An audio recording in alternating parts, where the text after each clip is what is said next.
The next one I want to talk about is real estate. So with real estate, remember I said time or money. And this one, it can be both just depending on what route that you go, right?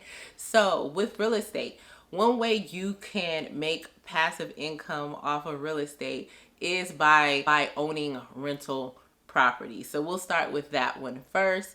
So with rental properties, there's some time and there's some money. I'm just going to say it. Like, unless you have somebody else kind of working on the project and you're just kind of putting money in, you're typically going to put some time and you're going to put some money, depending on like how you go about getting your property. You also want to make sure that you're going to get a return on your investment, because with rentals, of course, you have the cost of the property itself, if it already has a mortgage on it, any upkeep, any insurance, any taxes.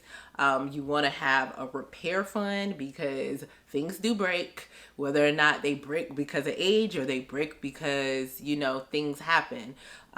You want to make sure that when all is said and done, there is some type of return coming from the property. That's where the income piece comes in. Otherwise, you're not going to be making any money. You also need to consider like whether or not you're going to manage that property yourself or you're going to pay a property manager, which increases your expenses.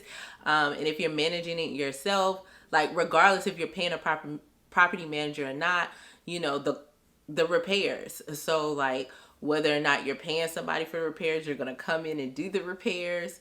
Being able to find tenants and run the background checks, preparing the lease, pulling their credit. It's just a lot of things that go into it. So as I mentioned, when it comes to the rental properties, you definitely want to consider whether or not you're going to invest that time or invest that money, or a little bit of both, because I feel like it's still both, because I've done both sides of it. So because I've had the experience of having a property manager and managing it myself, and so you want to make sure that you're definitely going to get the return that is going to create that passive income.